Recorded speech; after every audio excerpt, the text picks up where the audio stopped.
Hi, everyone. I hope you're able to get through that lesson okay. Let's move on to the next one. Bring together multiple streams. So on this one, we'll look at what happens when you combine connection lines in FME. And we'll also look at how to locate your output data.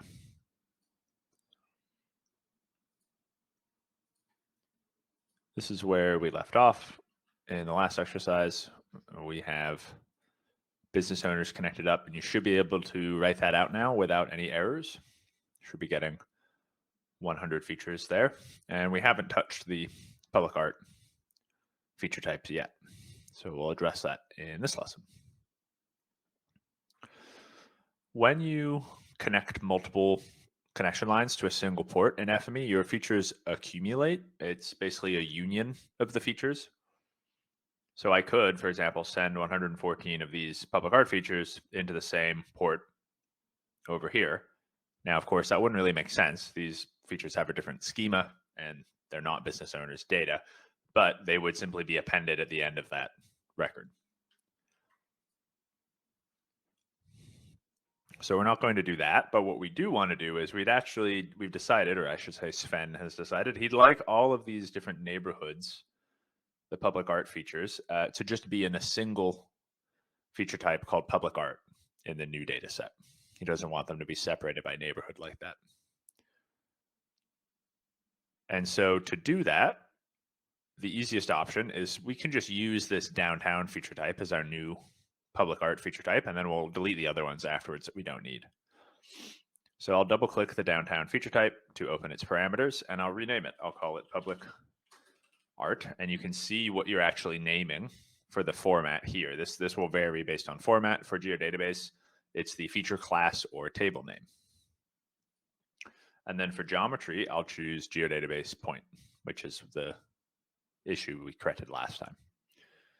Then I'll click OK. So that gets configured. And now what I'll do is I'm just going to connect all of these feature types to my public art feature type by clicking and dragging between the ports. And like I said, this lets you accumulate features, or it's a union. So all of these will be written out. And in this case, they share the same schema. So doing that is fine. The data will still make sense in our new data set because they have matching schemas.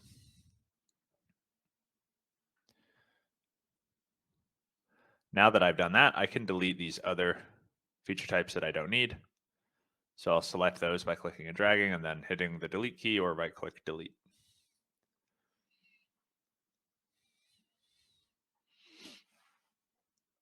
So now that I've set that up, I'll click run, and that will write out all of the different public art data into a single feature type called public art.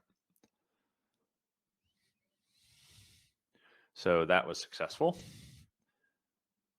I can find out where my data is and just confirm it's really been written if I don't believe FME by clicking the writer feature type to select it, and then finding this open containing folder button. Looks like an open folder, which appears when a feature type is selected. I can click that. That will take me to the path specified in the writer, which is C FME data output training Vancouver.gdb. And you can see that was recently modified, indicating that, yes, my data was written out.